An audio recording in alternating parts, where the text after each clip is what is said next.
Sean bienvenidas, bienvenidos todos y también, por supuesto, muchas bendiciones a todos los amigos, hermanos en Cristo que están en las transmisiones. Sean bienvenidos, bienvenidas, porque el día de hoy vamos a hablar de algo que no es tan sencillo, ya lo verán, por testimonio propio, pero también estoy seguro por el testimonio de todos ustedes.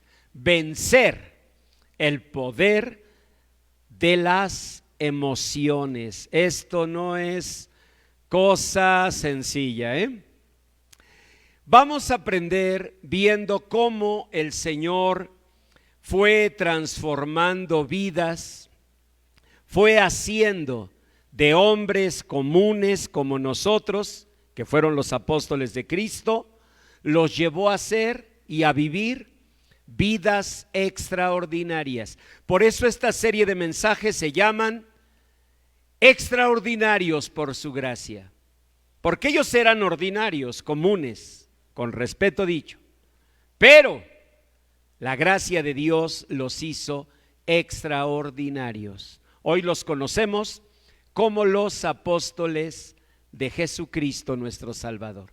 El domingo pasado comenzamos la serie, espero lo recuerden, hablando de un hombre que tuvo el peso de la comparación. Le llamaban Jacobo el menor. Y si le decían el menor era porque había un mayor. Y eso pesa mucho en la vida, cuando hay alguien cerca de ti o relativo a ti que pues la verdad tiene más cualidades, más talentos, es más famoso, es más apreciado o más apreciada, más reconocida, y pues tú eres la menor o el menor. Eso pesa, pero aprendimos el domingo pasado que en Cristo no hay pequeños ni grandes, no hay esclavos ni libres, que todos somos uno en Cristo, ¿no? Y vimos cómo el Señor levantó a ese al que llamaban Jacobo el menor. El día de hoy vamos a un siguiente apóstol. Este apóstol, pues es un caso muy especial porque fue llamado el cananista. La Biblia no dice cananita. Si dijera cananita sería habitante de Canaán, ¿sí? Como decir, ustedes son iscalenses porque viven en Cuautitlán Izcalli.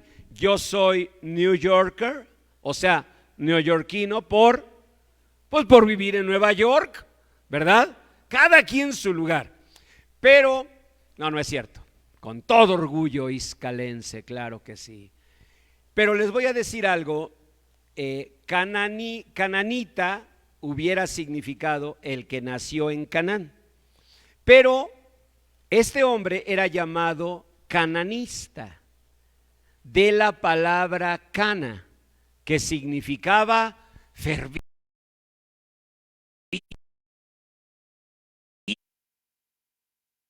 ferviente, apasionado, hoy diríamos emocional.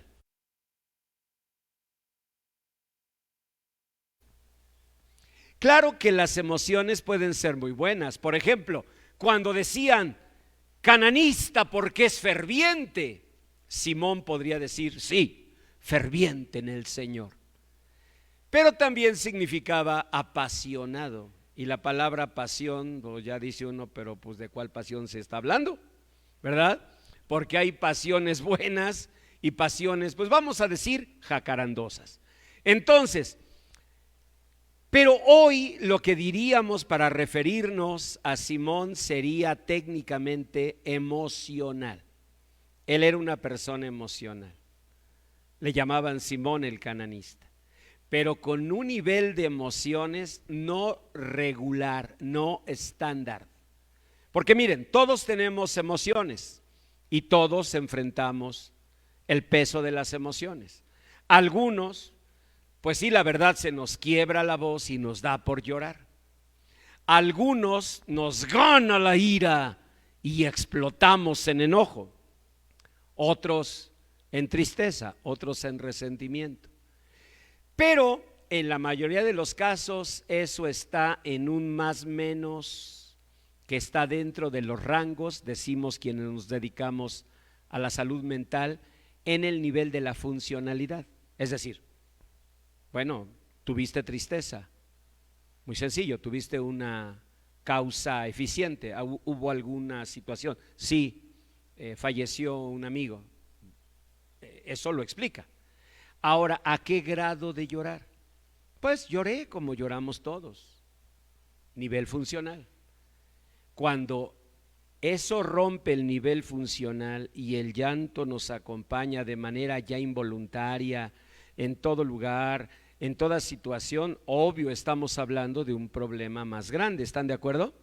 Bueno, este Simón fue llamado el celote, celote con Z, con C son los celotes que tú traes, ¿sí? Eso es otro celote, celote con Z. Les digo quiénes eran los celotes. Los celotes, dice Flavio Josefo, eran uno de los 4 partidos políticos en el tiempo de Jesús. El primer partido eran los fariseos, los religiosos. El segundo partido eran los saduceos, los religiosos liberales. El tercero eran los esenios, los espirituales. Y el cuarto, ¿quiénes eran? Los celotes.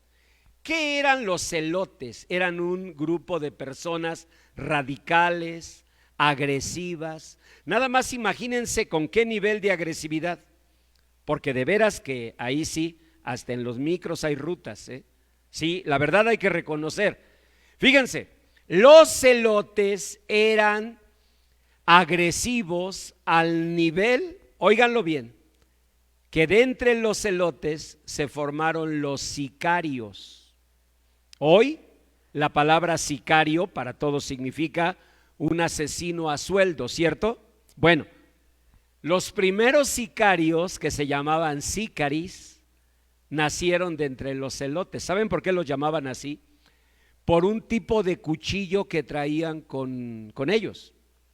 Ellos estaban entrenados para acercarse a un soldado romano que estuviera ahí viendo un desfile o algo, y ellos llegaban por atrás y con ese cuchillo, que era más bien como una daga, ellos lo clavaban entre sus costillas con una exactitud impresionante para que cruzara y la punta destrozara el corazón.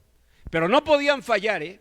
Un buen sicario clavaba el cuchillo de tal manera que el soldado romano no tenía tiempo ni de gritar o quejarse. ¿Qué sucedía si gritaba o se quejaba? Pues los apresaban. Hagan de cuenta que el soldado romano, en el momento mismo en que sentía el piquete, su corazón estallaba. Nada más se desvanecía. Y de esa manera el sicario podía huir. Los sicarios, todavía a la fecha usamos la palabra, nacieron de entre los celotes. ¿Cómo eran entonces los celotes? Eran agresivos, pero en un nivel altísimo. Y si a Simón, este apóstol, le decían Simón el celote, ¿cómo se lo imaginan? Obviamente, la mayoría de los estudiosos dicen que no era celote, vamos a decir, en un sentido real, porque si hubiera sido, el gobierno romano lo hubiera apresado. O sea, un celote no andaba así públicamente. Más bien lo que quiere decir es que era tan enojón como un celote. ¿Alguna vez te han dicho, ay, pero pareces la mismísima novia del hombre verde? ¿Quién pensaron? ¿Del Chucky? No, esa es Tranquila. No, la mismísima novia del hombre verde. Y es que sí, la verdad, con mucho respeto, sí te pones como color guacamole del corajote que haces. Haz de cuenta que es lo mismo. A ti te habrían dicho la celota, ¿eh? Porque te pones tan agresiva, tan enojona como un celote. Y cuando eso pasa, lo que viene a la mente es: yo no quepo en ningún lugar. Y sí es cierto, nadie quiere a los emocionales, nadie los invita a ningún lado. Ay, no, es que es muy enojona, capaz que se pone ahí a pelear. Imagínate ahí en un pasillo del Palacio de Hierro y está peleando, agarrando a bolsazos a la señorita que atiende ahí. No, no, no, no hay que llevarla, es muy enojona. O no se diga si es muy depresiva, ¿no? Ay, no, se nos va a echar a llorar. Llora hasta con las canciones de Cricri. Al perrito le duele la muela, guau, guau, guau, y con eso se nos echa a llorar. Así que no, no, no, yo no quiero que vaya ella. Los emocionales no cabemos. ¿Cómo un hombre emocional cupo en el grupo de los apóstoles de Jesucristo? Hay una sola respuesta: porque la gracia de Dios es infinita. Y si no fuera así, por lo menos yo no hubiera encontrado cabida en su reino, entre sus siervos, entre sus predicadores, ni siquiera entre sus hijos, entre sus creyentes. Cuando pensamos en Jacobo el menor, pensamos en un hombre que llevó el peso de la comparación. Pero cuando pensamos en Simón el celote, debemos pensar en un hombre que llevó el peso del estigma, del señalamiento, del juicio. Juicio que empieza en la familia. Ay, no, no, no, la que es llorona. Pero mira, no le puedes decir nada. Haz de cuenta un jarrito de Izcalli, para que los de Tlaquepaque no se ofendan.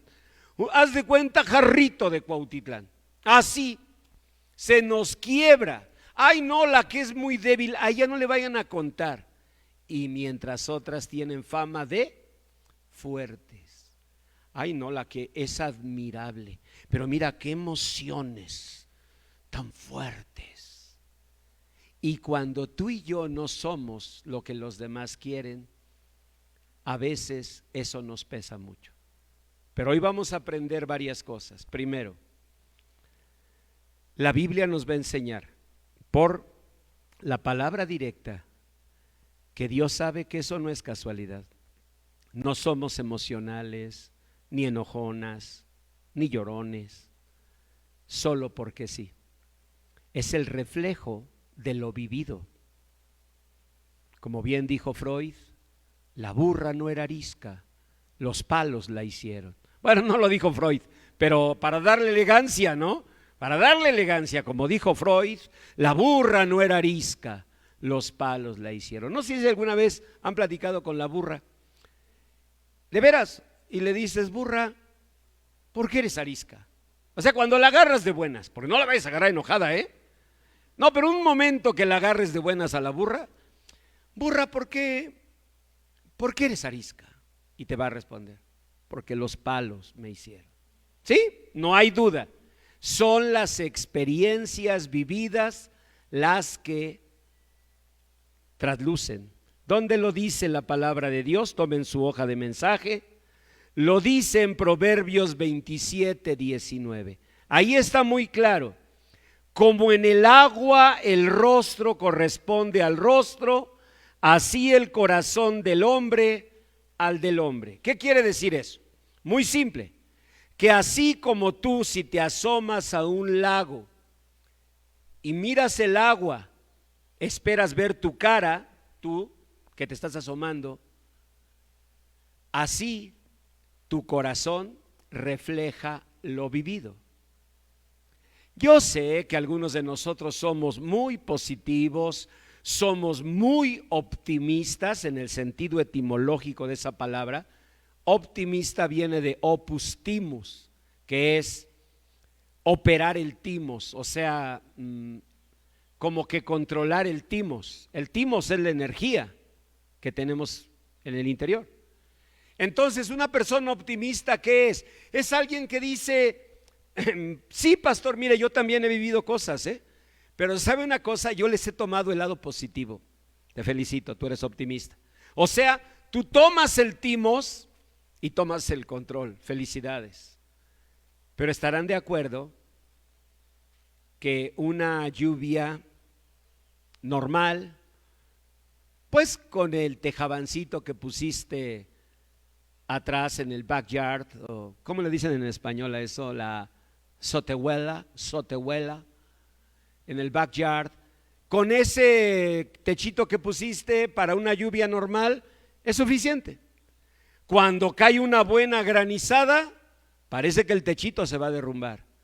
Pero si fuera granizada tras granizada tras granizada, ¿qué le pasaría a ese techito? Que tarde o temprano se va a derrumbar. Así es la vida de nosotros. Tú puedes ser optimista, tú puedes ser una persona positiva, tú puedes decir, pastor, todos hemos vivido problemas, pero ¿sabe yo qué he hecho? He tratado de encontrarles el lado bueno. He tratado de, pues, no pensar en eso. Felicidades, ha caído llovizna a tu vida, pero en otras ha caído granizada tras granizada tras granizada. Por eso nunca debemos juzgarnos, ¿ven? Porque no sabemos lo que ha vivido. Y la Biblia dice que así como en el agua el rostro corresponde al rostro, o para nosotros en un espejo, ¿qué esperas mirar ahí cuando vas al espejo? ¿A quién quieres ver? ¿A quién esperas ver? Pues a ti, ¿no? Susto que te llevas si no estuvieras tú. Tú llegas, te ves. ¿Quién está? Pues yo. Y así como un espejo refleja el rostro del ser humano, dice el Señor, el corazón refleja a la persona. En otras palabras, mis emociones, que a lo mejor no me agrada mucho tenerlas tan a flor de piel, mis emociones son el retrato de lo que he vivido. Ninguna nació porque sí. Todas son reflejo de lo que hemos vivido. ¿Crees que Dios no lo sabe? Miren, léanlo. Dice en el Salmo 139, una de las últimas citas en las hojas de mensaje. Salmo 139, 1. Oh Señor, tú me has examinado y conocido. Tú has conocido mi sentarme, one down, y mi levantarme. Un aplauso a todos los bipolares que están enfrentando eso y que dicen, ay, ese es mi texto, así me siento y me levanto. Un aplauso por favor a todos los bipolares, bienvenidos. Antes les llamábamos maníaco-depresivos. No, a mí me suena más feo, ¿eh? Bipolar suena mejor porque hasta suena como a oso polar. No sé por qué siempre que oigo bipolar viene a mi mente pues los paseos que hacíamos en Groenlandia cuando éramos niños. Bueno, bipolar es una persona que viaja de un estado de depresión a un estado de exaltación. Y bueno, ha habido grandes personajes bíblicos que los hemos conocido en ese viaje y que la mano poderosa de Dios los levantó. Elías, el más grande de los profetas. Pero un día, un hombre en una depresión terrible que le hizo decir al Señor, basta ya, Señor, quítame la vida, porque no soy mejor que mis padres. Y otro día, frente a los profetas de Baal, decía, el Señor es Dios, el Señor es Dios. Ese era Elías. David, en sus momentos de sentarse, de caer, soy gusano y no hombre, soy como un pájaro solitario, soy como el búho de las soledades. Y en su momento de altura, el Señor es mi pastor, nada me faltará. Así vivían y así los amó Dios y los levantó para ser bendecidos. Elías no murió, no vio muerte, el Señor lo arrebató, pero fue un hombre lleno de Dios. David murió en buena vejez y lleno de días. ¿Saben qué significa? Que Dios sí puede resolver el tema de las emociones. Pero hay cosas que tenemos que aprender. La primera, que Dios sabe cómo somos y en su gracia nos está llamando. Nos ama, nos acepta. ¿Por qué lo digo? Pues muy sencillo, vamos a la primera lectura. San Marcos capítulo 3. Lean conmigo. Dice: después el Señor Jesús subió al monte y llamó así a los que Él quiso. ¿A quiénes llamó? Esto bastaría para que fuera como un estandarte en tu vida, como un estandarte que pongas delante de todos los religiosos del mundo, incluidos los religiosos cristianos. Este texto bastaría. El Señor llamó ¿a quiénes? Díganlo fuerte. A los que Él quiso. Eso es amor. El Señor no llamó a los que cumplieron un perfil. El Señor no llamó a los perfectos, porque no habría encontrado uno solo. ¿A quién llamó Jesús? Díganlo otra vez. A los que Él quiso. Punto. Es la voluntad soberana de Dios. No depende del que corre, no depende del que quiere, dijo el apóstol Pablo. Depende de Dios, que tiene misericordia. Él llamó a los que Él quiso. ¿Ahora entendemos por qué hubo un Jacobo el menor entre sus discípulos? ¿Por qué hubo un Simón el cananista? O sea, el emocional. ¿Ahora entendemos? Eran hombres comunes, fueron extraordinarios por la gracia de Dios. ¿Nosotros qué somos aquí? Mujeres y hombres comunes. Batallamos con las mismas situaciones. Llevamos emociones que, gracias a Dios, las tenemos bajo control. Pero hay otras emociones, otras situaciones del alma que nos sobrepasan, que tocan aspectos muy profundos, que nos hacen sentir en verdad mal, que nos llevan a llorar o a encolerizarnos. Y lo primero que tienes que saber para recibir la sanidad de Dios es que el Señor aún así te escogió. Él llamó a los que Él quiso.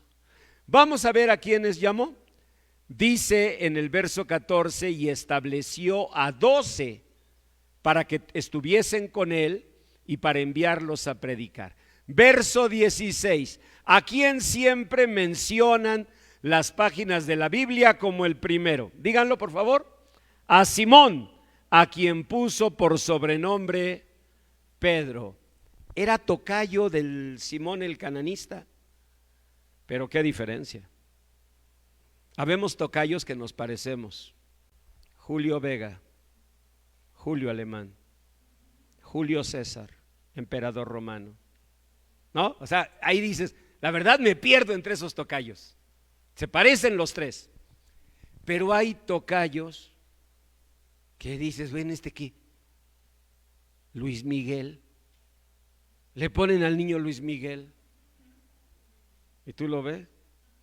¿Te digo Luis o te digo Miguel? Porque no te puedo decir Luis Miguel. Porque Luis Miguel, ¿a quién nos evoca? A Luis Miguel. ¿A quién?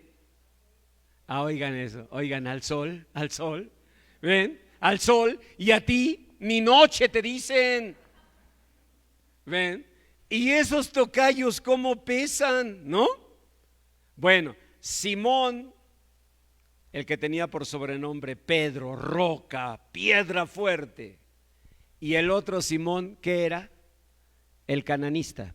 Vamos a leerlo, dice: Simón, a quien puso por sobrenombre Pedro, a Jacobo, hijo de Zebedeo, él fue llamado Jacobo el mayor, a Juan, hermano de Jacobo, pero aquí hay un secreto, a quienes el Señor Jesús apellidó Boanerges, esto es, hijos del trueno. ¿Saben cómo llamaba Jesús a Juan? Hijo del trueno. ¿Saben cómo llamaba a Jacobo el mayor? Hijo del trueno. ¿Por qué Juan en su evangelio no se presenta así? Aquí escribe Juan, el hijo del trueno. ¿Cómo dice Juan siempre que habla de él? Juan, díganlo, el discípulo amado. ¿Por qué? Pues porque él lo escribió. ¿Por qué yo digo que de chiquillo me decían pretty boy? Pues porque yo estoy predicando. ¿Ven? Pero no me decían así. Me decían de otra manera. ¿Y por qué no se las digo? Ni se las diré. Porque me duele. ¿Se dan cuenta? Juan era llamado por Jesús el hijo del trueno, porque tenía un carácter terrible, y su hermano Jacobo, pero calladitos. En cambio, a Simón, el cananista, lo tenían estigmatizado. ¿Te han estigmatizado a ti? A veces es un estigma real. Dicen que eres enojona, y la verdad sí, ¿eh? Dicen que eres muy depresiva, y pues sí, la verdad siempre te veo arrastrando la cobija. Pero a veces es injusto, porque si eres enojona, pero hay personas más enojonas que tú, y sin razón. ¿Por qué a ti te dijeron la cananista? Porque el mundo es así, porque nos estigmatizan, nos señalan. El problema no está que lo hagan, el problema está cuando eso te convence de que seguramente en el camino de Dios no hay un lugar para ti. Te equivocas. Hay un lugar para los emocionales, para ser transformados por Dios. Hay un lugar para los que batallamos con emociones. ¿Sabes por qué? Porque todas las emociones con las que batallas no reflejan otra cosa que las heridas de la vida. Por eso nadie debe juzgar a otro por sus emociones, porque esa ira que no controla, esa tristeza que le abate, no muestra más que el paso de las heridas de la vida. Ahora, ¿quiere Dios que nos quedemos así? Claro que no, pero la transformación no vendrá con el juicio de los demás. Al contrario, el juicio de los demás a veces más nos hace ser como somos. Eso lo vivimos los papás muy a menudo. Le dices al hijo: ¿por qué te empeñas en hacer esto que ya te dije que no? En ese momento la autoestima, el autoconcepto del hijo es apachurrado, del griego apachurris. ¿Y cuál es la reacción normal? Tener que levantarse, afirmar su personalidad. Y entonces el muchachito lo hace más. ¿Y qué hace el papá? Lo regaña más. ¿Y qué hace el muchacho? Lo hace más. Y luego volteamos y decimos: eres un rebelde. No es necesariamente un rebelde, tal vez es alguien a quien le han estado apachurrando la personalidad y ha tenido que reaccionar a eso. Es un proceso muy, muy complejo. Y miren, si seguimos leyendo, dice en la primera lectura San Marcos 3, que esos Boanerges, hijos del trueno, así les llamó el Señor Jesús, ellos no fueron calificados, estigmatizados así, porque destacaron, porque eran importantes. Tuvo también el Señor, dice el verso 18, a Andrés, a Felipe, a Bartolomé, a Mateo, a Tomás, a Jacobo el hijo de Alfeo, que era Jacobo el menor, que vimos el domingo pasado, Tadeo y Simón el cananista. Recuerden que no dice el cananita. Cananita diría que nació en Canaán. Cananista significaba emocional, significaba fervoroso, significaba lleno de pasiones, o sea, significaba un volcán en erupción. Eso quizás eres tú. Sábelo. Aún a una persona como tú, Jesús escogió. ¿Por qué? Porque Él escogió a los que Él quiso. Eso grábalo en tu corazón. Jesús escogió a los que Él quiso, no a los que cumplían el perfil social. ¿Conoces a personas que tienen sus emociones controladas, que las admiramos por el temple, la templanza, por la ecuanimidad? Felicidades. Tal vez es que ha caído lloviznita en su vida. Felicidades, gracias a Dios. O tal vez tienen un espíritu muy fuerte y logran controlar. Easy, easy, ¿no? Tranquilo, tranquilo, take calm. Bueno, cada quien. Y habemos otros que en cambio somos desbordados, nos conocen como mecha corta, ¿sí? Nos conocen como personas fuera de control. Y así nos dicen y nos juzgan. Bueno, eso en esos tiempos bíblicos se llamaba cananista.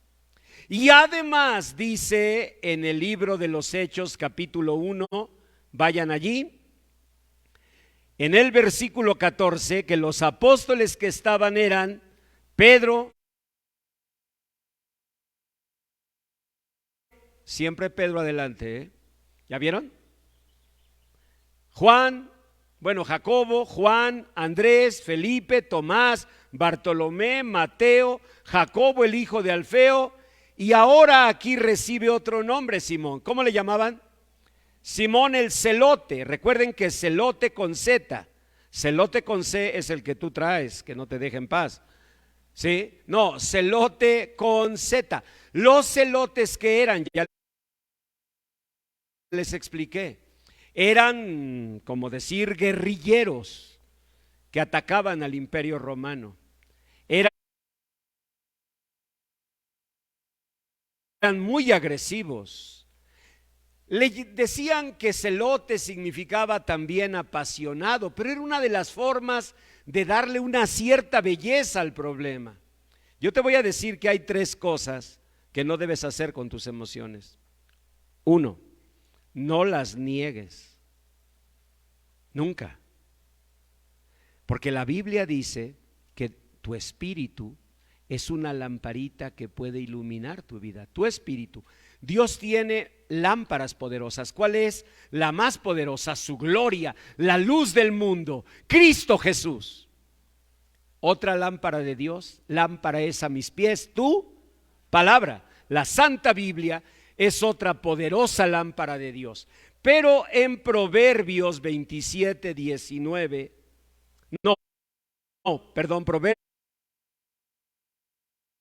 Proverbios 20, 27, dice que el espíritu del ser humano también es lámpara del Señor. ¿Sabes qué significa? Que no tienes que ir tan lejos a encontrar respuestas. Si tantito tú y yo tenemos el valor de mirarnos en el espejo, eso bastaría. Dejar la negación y mirarnos en el espejo. Yo les aseguro que Simón, el cananista, ese emocional apóstol de Jesucristo, supo mirarse en el espejo y Dios lo transformó.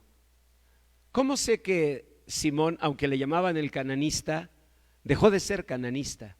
Aunque le llamaban el celote, controló sus emociones. ¿Cómo lo sé? Porque Simón el celote jamás le dio un dolor de cabeza a Jesús.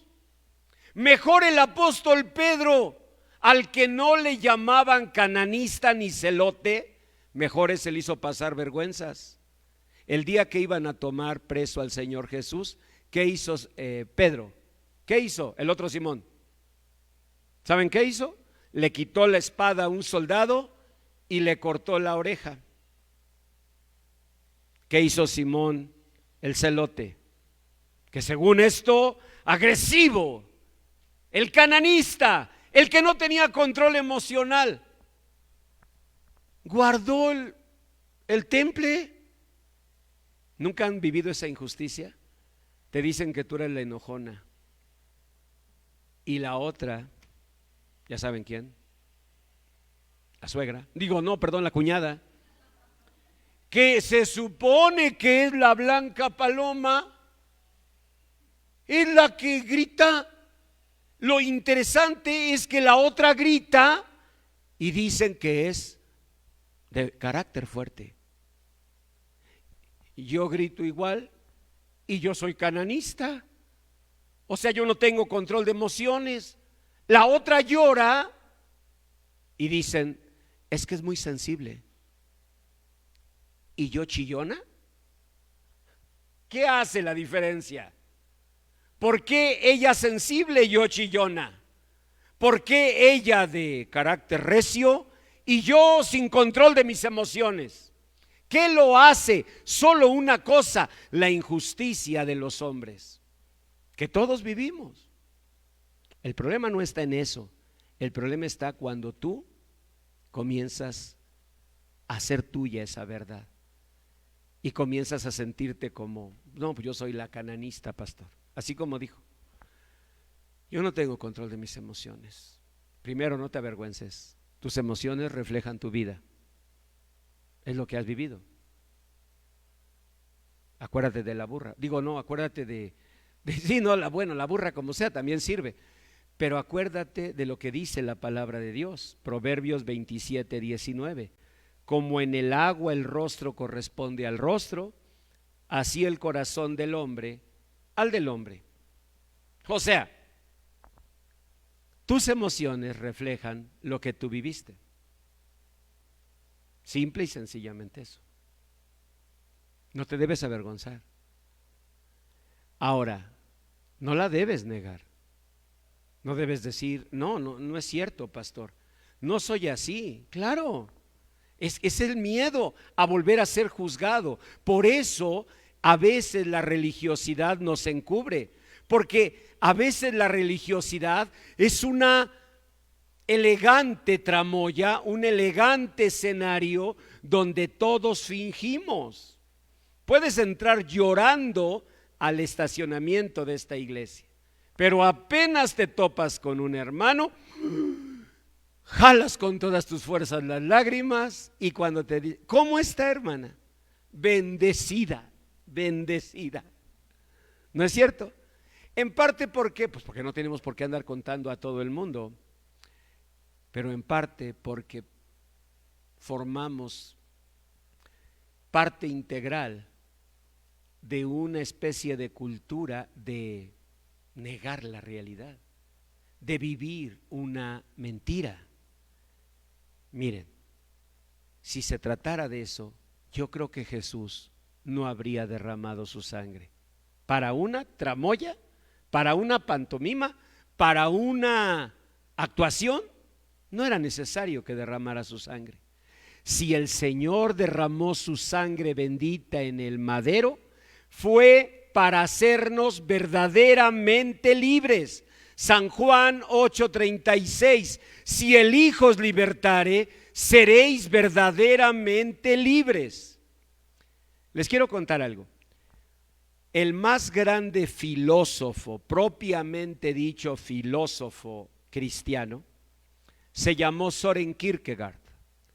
Él fue danés. Es el único de los pensadores protestantes que se lee y se estudia en todas las universidades del mundo. Él es el más grande pensador, sí, pero es el más grande dolor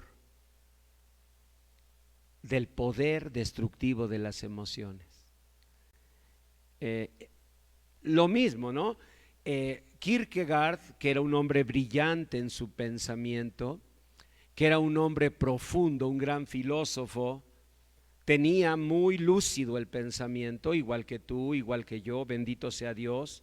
Venimos a Cristo, el Señor nos empieza a dar pensamientos de su palabra, tenemos proyectos, tenemos planes, pero lo que nos atora la carreta son las emociones, ¿cierto? Tú puedes tener los mejores planes, pero hay un momentito en que es como si las piernas se te metieran en fango y no puedes caminar. El fango de la depresión, el fango del desánimo, el desaliento, o la ira, el enojo, o la envidia, o el resentimiento. Bueno, Kierkegaard, él vio morir a sus hermanos, fueron muriendo, la muerte marcó mucho su vida. También una situación amorosa, ya ven que no falta, ¿no?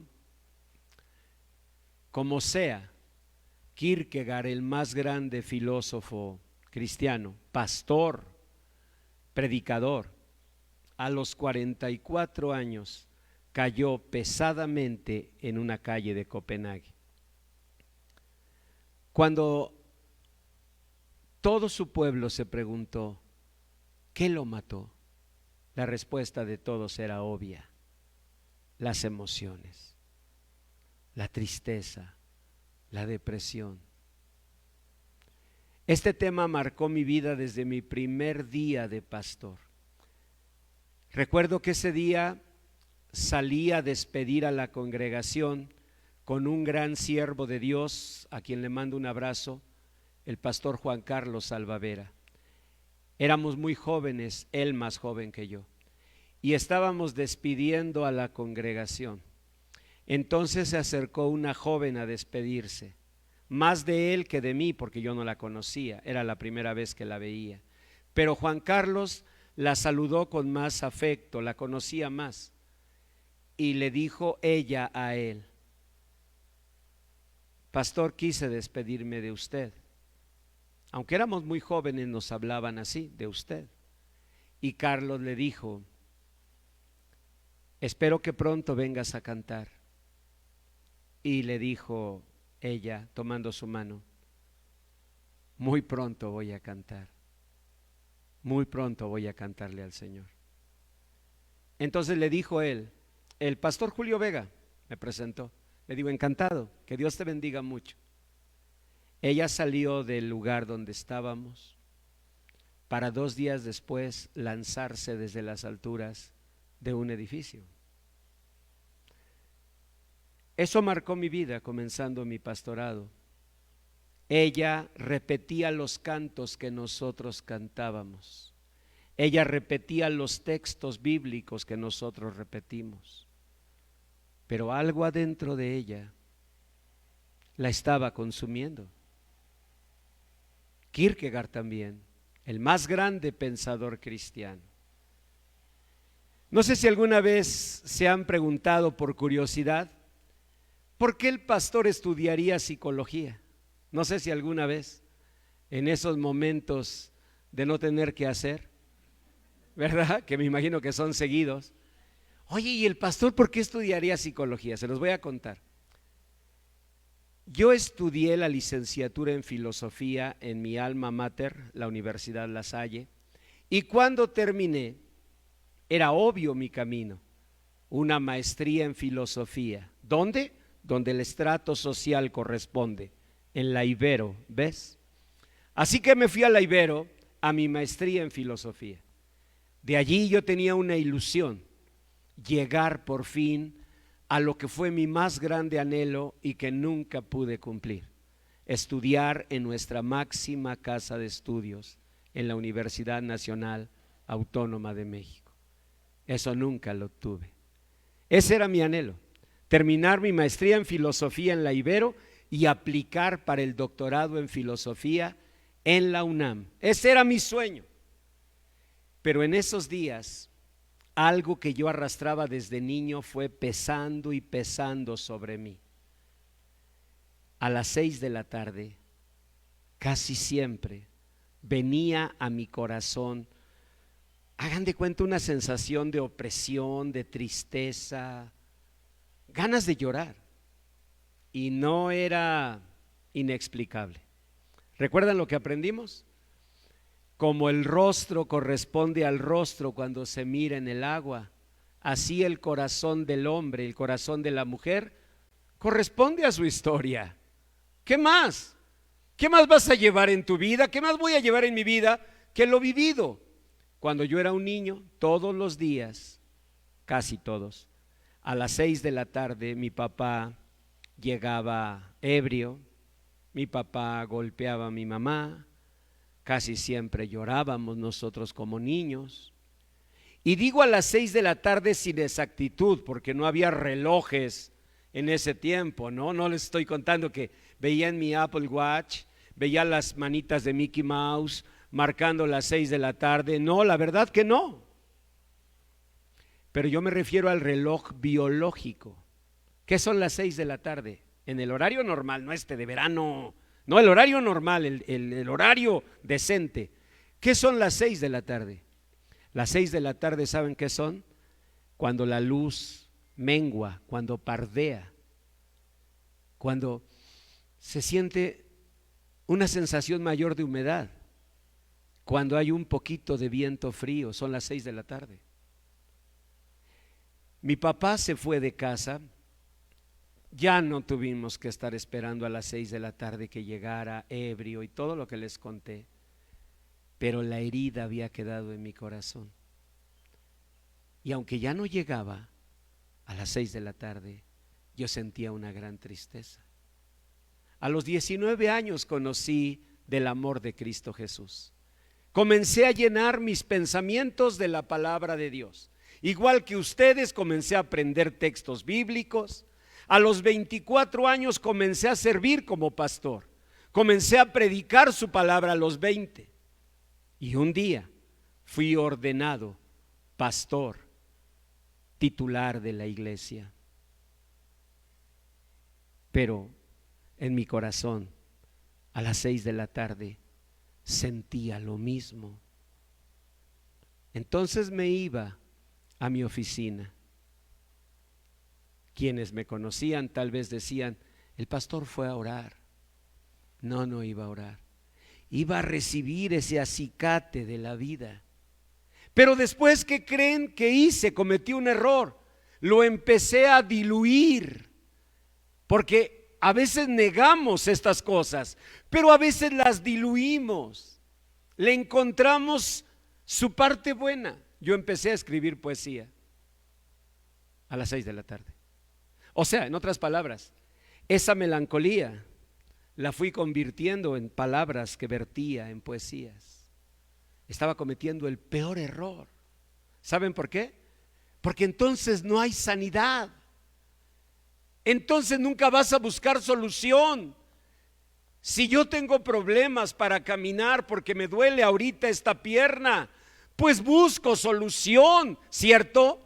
Busco atención médica. Pero si yo de aquí le agarro para, mira, ya me sirvió, pasito tum tum, pasito tum tum, ¿ven? Ya me salió, miren. Entonces, ¿en qué se convierte esto negativo? ¿En qué se convierte? Más bien, ¿en qué se disfraza? Se disfraza en una virtud. Pero las emociones no traen bendición si no están gobernadas por Cristo.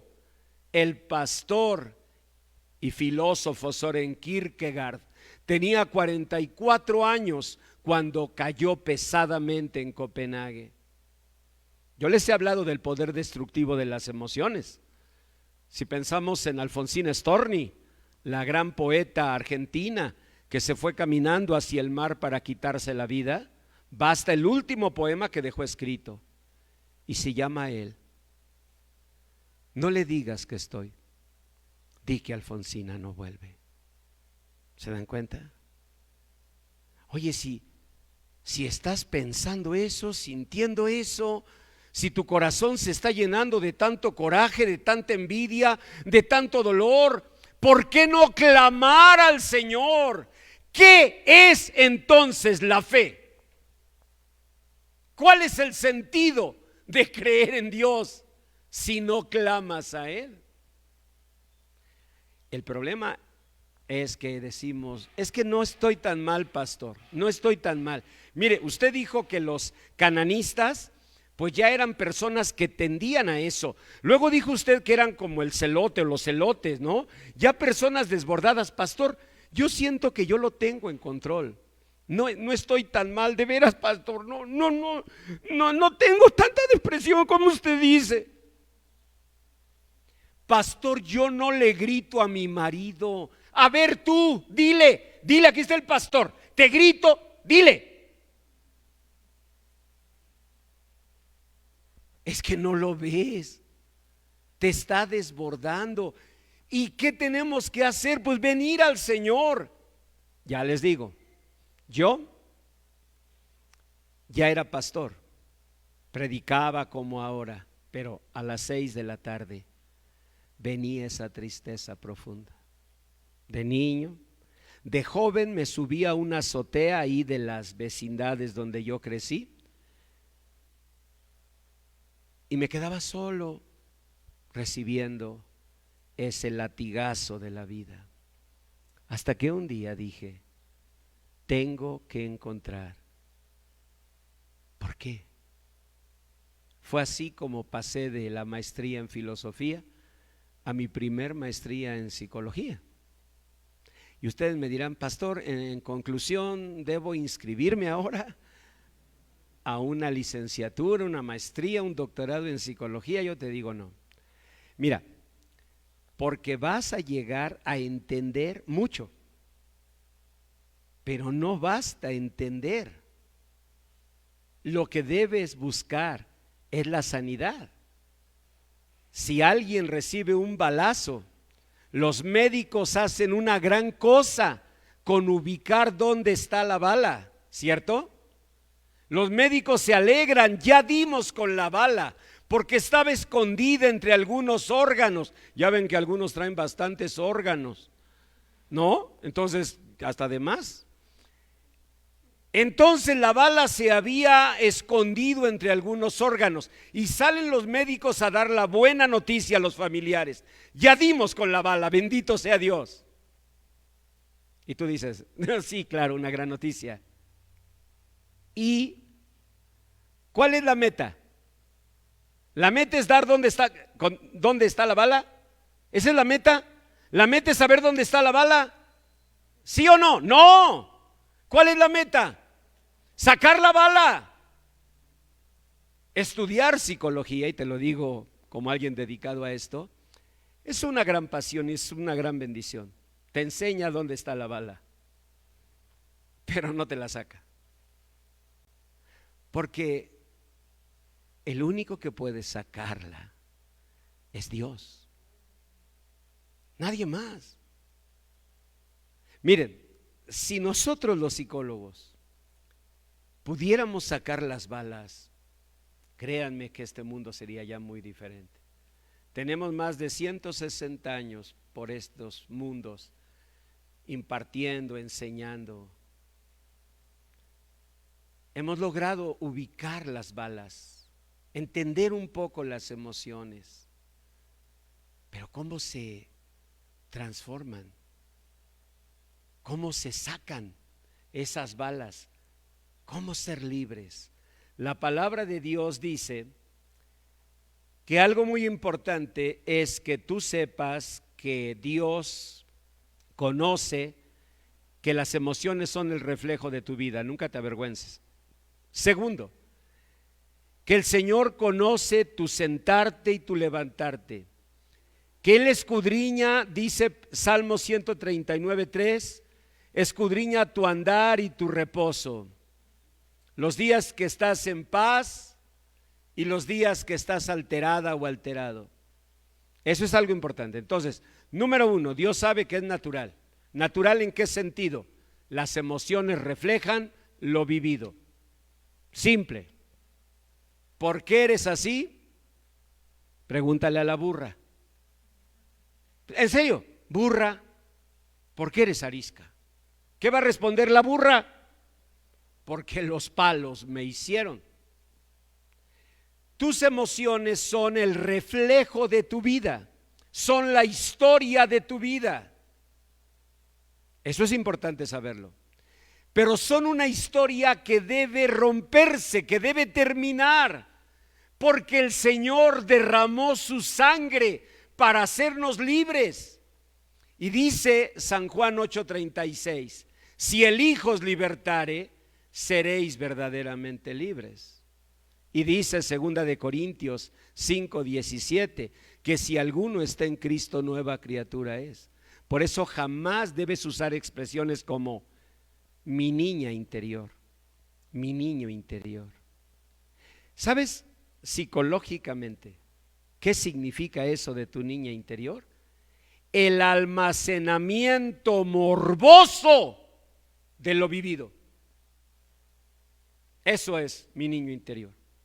Como si yo guardara en un cajoncito de manera morbosa los recuerdos amargos. Y si los tengo guardados, ¿qué sucede? Que no los he llevado a morir a la cruz de Cristo. Dice la palabra, lean conmigo, en Colosenses 3:9, que Dios nos ha despojado del viejo hombre con sus hechos. Ahí está la clave. El problema es que algunos de nosotros queremos superar las emociones sin dejar atrás los hechos, o sea, las vivencias, o sea, conservando el famoso niño interior o la niña interior. Fíjense cómo se acuñan palabras que la sociedad ni siquiera imagina el impacto psicológico tan negativo. Suena tierno, es mi niña interior. ¿Sabes a qué me suena? Como si hubiera existido un objeto doloroso, malévolo, nefasto en tu vida y tú lo conservaras, ¿sí? Y lo pulieras. Alguien que guarda, atesora esos recuerdos amargos, aparte de morboso, es una persona autodestructiva. Esos hechos ya no están. Yo no soy mi niño interior, porque si fuera yo mi niño interior, no estaría aquí predicando la palabra, no sería un conferencista, no sería un educador universitario, no sería nada de eso. Si yo fuera mi niño interior, estaría lleno de pena, de vergüenza, de inhibición, temblando de miedo como temblaba. Pero Cristo me hizo libre. Solo necesitó que yo comprendiera que a las 6 de la tarde Él podía hacer nuevas cosas. A las 6 de la tarde. A veces a las 6 de la tarde todavía estaba Juan Carlos Salvavera sirviendo conmigo, todavía estaba el pastor Roy Bautista sirviendo conmigo, y a veces a las 6 de la tarde sacaba una guitarra que tenía yo ahí en la oficina, una guitarra más vieja y más rota que nada, ¿eh? En ese tiempo no tenía guitarras, solo esa que me encontré, y la sacaba y empezaba a cantar con ellos alguna alabanza. Ellos no sabían que yo estaba diciendo: son las 6 de la tarde y eso que viví ya se quedó atrás. Son las 6 de la tarde, pero esta es otra vida. Me gusta incluso llevar a mis nietos que están en Tijuana a las 6 de la tarde a una plaza comercial que le decimos Plaza Caballo. Me gusta llevarlos a las 6 de la tarde, y a veces me subo al trenecito con ellos y vamos riendo y miro la hora en el celular y son las 6 de la tarde y le doy gracias a Dios porque son las 6 de la tarde de otro día, de otra vida, de una nueva oportunidad. Si tú te quedas con tus hechos, si tú guardas morbosamente a tu niña interior, dime quién puede ayudarte. Es como si me dijeras: doctor, ¿podría escucharme? Sí, con mucho gusto. Y cierras tu boca. ¿Qué pasó? ¿No me dijiste que te escuchara? Pero no quiero perder estas palabras dolorosas, así que, pues, ¿quién te ayuda? ¿Quién te ayuda y quién te entiende? Simón el cananista, cuando Jesús lo conoció, debe haber sido una persona La verdad, incontrolable. Imagínense para que le dijeran el cananista, o sea, el que tiende a las emociones. Imagínense para que dijeran el que parece celote. Hombre, así como los sicarios, así. Celote, enojón, agresivo. Y sin embargo fue un hombre transformado por Dios. Y curioso, mejor el otro Simón, Pedro, fue el más agresivo. Y Simón el cananista. Y así pasa en la familia. A ti que te dicen la débil, la frágil, acaba siendo tú la fortaleza de tus padres. Y mejor a la que llamaban la fuerte, no sé, la sabia. ¿Qué? ¿Dónde está? Hay injusticias así. No te quedes a repasarlas. Tú toma la mano de Dios y dile: Señor, hoy aprendí cosas muy importantes para mi vida. Aprendí que tú llamaste a los que tú quisiste. Así lo dice tu palabra. En otras palabras, que así me llamaste a mí. No porque lo merezca, no porque haya alcanzado una estatura, simplemente porque tú me amaste. Aprendí que ha habido siervas y siervos de Dios que han batallado como yo con estas cosas. Elías, deprimiéndose: basta, Señor, quítame la vida, no soy mejor que mis padres. Y al final levantado por el poder de Dios.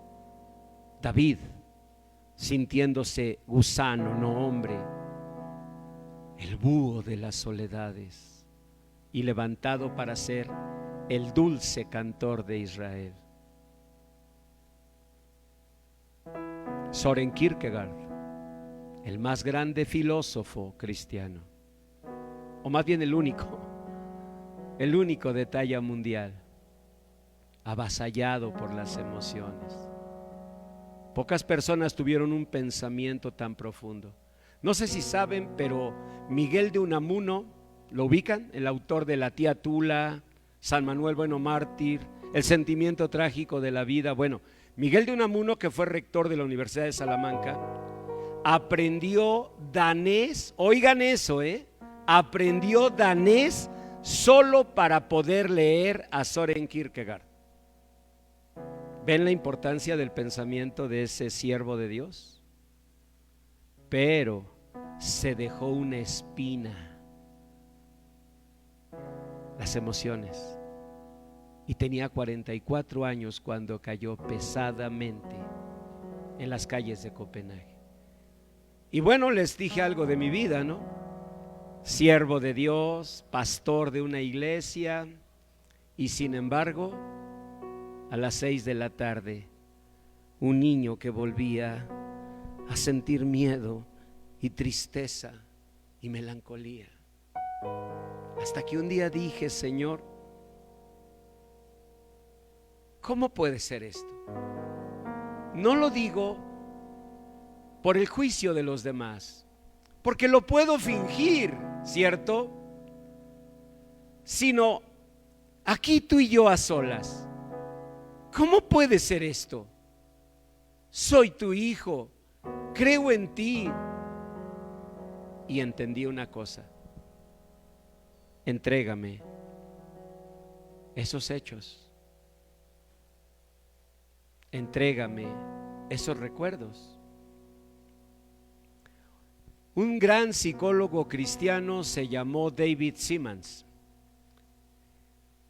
Su libro La curación de los recuerdos lo compré a escondidas en una librería cristiana. Son de esos libros que te da pena tomarlos, como ¿qué hacer contra la calvicie? ¿O le gustaría bajar en verdad unos kilitos? No son libros que tomas y presumes, no son libros que tomas, los metes en una bolsita negra y caminas. Así yo tomé el libro La curación de los recuerdos. Y llegué y lo puse frente a mí, por esto que les platico. Y comienza con esto. Dice el doctor Simmons: yo estudié psicología, lo mismo, por encontrar respuestas. Y comencé a predicar acerca de esto. Dice, pero un día, mientras predicaba, vi a mi viejo pastor entre la congregación. El gran pastor, que ahora anciano, venía a visitarlo. Dice, entonces me puse nervioso predicando, ¿no? Y solo miraba al pastor y él me miraba sin expresar nada. Al terminar el servicio, dice, pasé a despedir a la congregación y entre ellos a mi viejo pastor. Y el pastor me dijo, David, ¿podríamos hablar unos minutos? Y dije, ya me regañó. Entramos a mi oficina, le dije, pastor, siéntese, ¿en qué le puedo servir? Me dijo así, David, quiero felicitarte porque tuviste el valor de reconocer que a veces como hijos de Dios cargamos con esos sentimientos, esos recuerdos.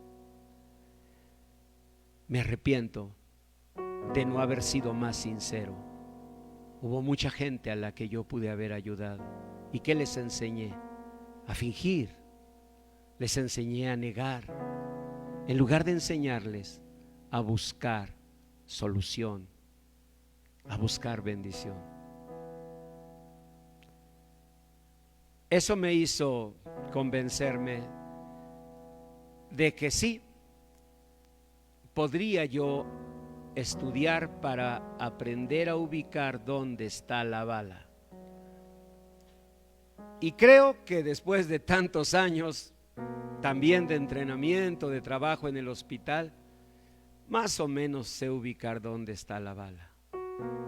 Pero ya que la ubico, sé que el único que puede sacarla es Cristo Jesús. Porque así fue en mi vida. Y porque en la vida de los más grandes pensadores de la psicología, parece que había la necesidad de que alguien le sacara la bala.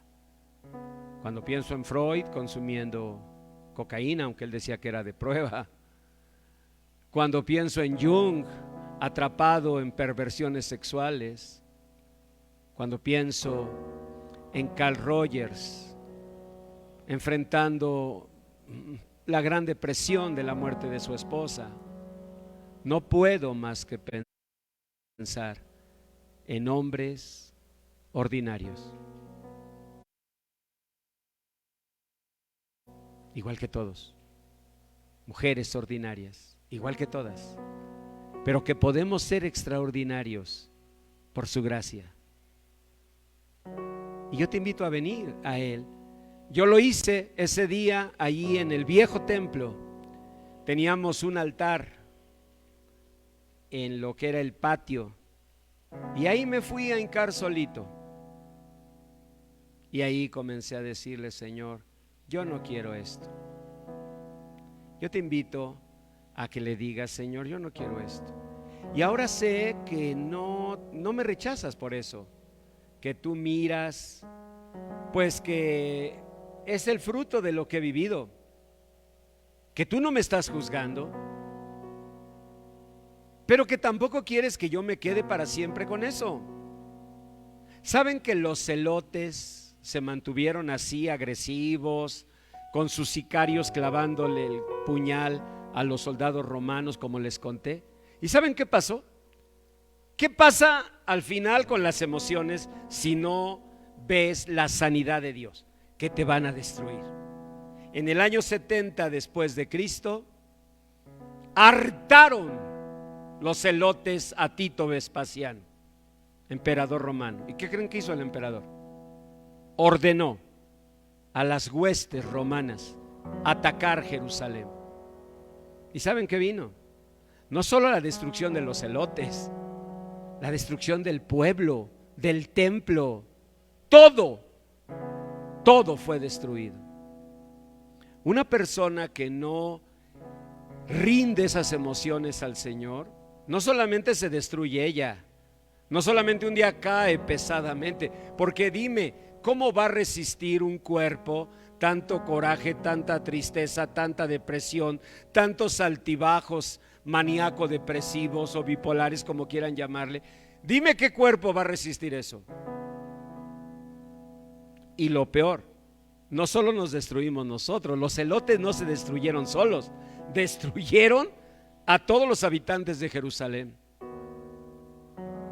Y las emociones destruyen no solamente a nosotros, sino a los que nos rodean. Yo les invito a venir a buscar la bendición de Dios.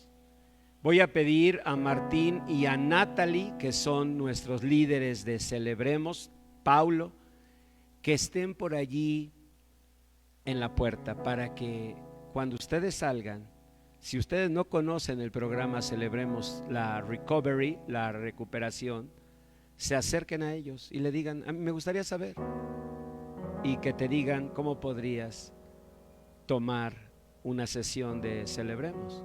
Es uno de los recursos, hay muchos. Vamos a empezar ahora, a partir del 28 de mayo, el programa SIM, Sanidad Interior de la Mujer. Dios nos va a dar muchos, pero todo comienza comprendiendo esto. Celebremos te va a funcionar si enfrente de ti está la gracia de Dios. SIM te va a funcionar si enfrente de ti está la gracia de Dios. O sea, el programa por él mismo no funciona, como tampoco funciona la psicología, como tampoco funcionan muchos programas de autoayuda. ¿Ven? Lo que funciona, el que sana, es Dios.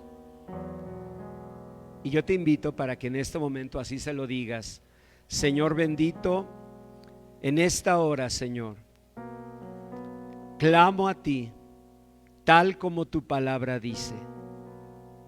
Clamo a ti, Señor, pidiendo que tu palabra bendita se cumpla, que la vida abundante, Señor, que tú viniste a darnos y por la que derramaste tu sangre en el madero, venga a mi vida.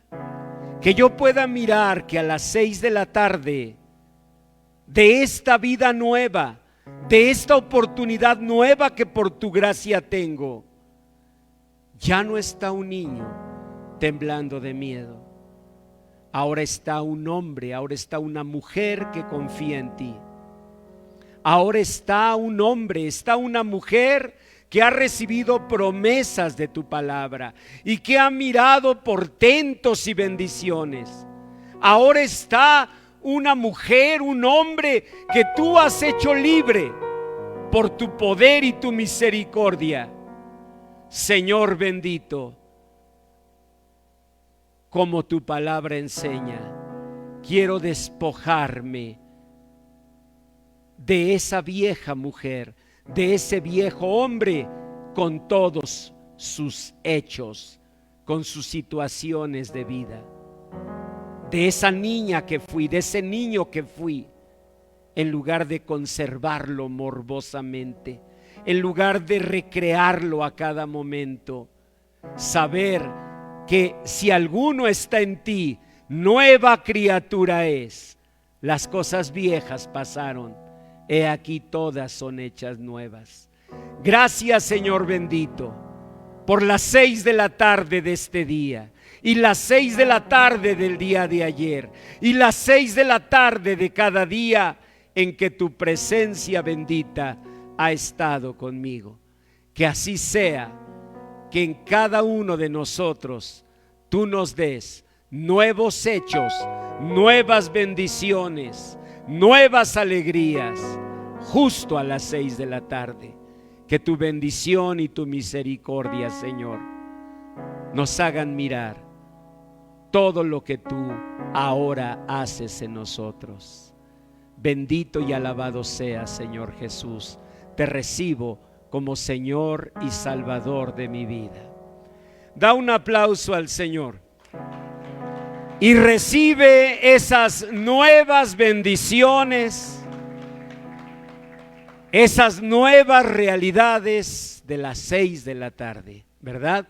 En Cristo somos una nueva criatura. Y yo te invito a refrendar esta oración que hicimos a través de la cena de comunión de la Santa Cena. Miren, La Santa Cena tiene dos elementos. Uno es el pan, que simboliza el cuerpo de nuestro Señor, que fue sacrificado por nosotros, y el vino, que simboliza la sangre que Él derramó. El Señor dijo: hagan esto en memoria de mí. Vamos a hacerlo en memoria de Él. Vamos a decirle: Señor, es cierto, tú no derramaste tu sangre para que yo viva una farsa, para que viva una comedia. Tu palabra dice que si tú nos das libertad, seremos verdaderamente libres. Dile: Señor, yo no quiero esto. Y así como el pastor ya no quiso a las 6 de la tarde sentir esa chiripiorca, dile: Señor, yo tampoco quiero estas emociones que ya no me gustan, a mí misma me cansan. Ya no solo es la crítica de los demás, es que a mí mismo ya me cansaron. Ya no quiero eso. Quiero ser libre, porque esa es tu promesa. Ponte de pie y ven a las mesas a tomar el pan y el vino, tal como el Señor nos mandó a hacer. Esta es la Santa Cena. Y el Señor dijo que, gracias. El Señor dijo que nosotros lo hiciéramos en su memoria. Así que te invito, toma el elemento del pan, el elemento del vino, vuelve a tu lugar y te invito para que entonces puedas con nosotros hacer este acto de fe. Yo te invito a hacer este acto de fe, un acto de fe en el que tú le digas: Señor, yo quiero hoy afirmarme en esta verdad. Tú diste, Señor Jesús, tu sangre, tú entregaste tu cuerpo para sufrir en la cruz del Calvario, para darme vida en abundancia. Dile: Señor, esta es la situación que estoy viviendo en mi interior. Estas son mis 6 de la tarde, como lo eran para el pastor. Quiero que sean nuevas y que en lugar de esta envidia tenga yo gratitud, y en lugar de esta comparación tenga yo paz, y en lugar de esta tristeza tenga gozo, y en lugar de esta ira yo tenga confianza en ti. Y así te invito a tomar el pan, que simboliza el cuerpo de nuestro Señor. Dice la palabra de Dios que el Señor tomó el pan, lo partió, y en lugar de decir como todo judío: comemos pan partido, comemos pan de esclavos, el Señor Jesús dijo: esto es mi cuerpo que por vosotros es partido. Lo que quería decir es: ya no serán esclavos. Tú puedes ser libre de esas emociones. Dile: Señor, hazme libre. Y en memoria de nuestro Señor, de su sacrificio, comamos de este pan.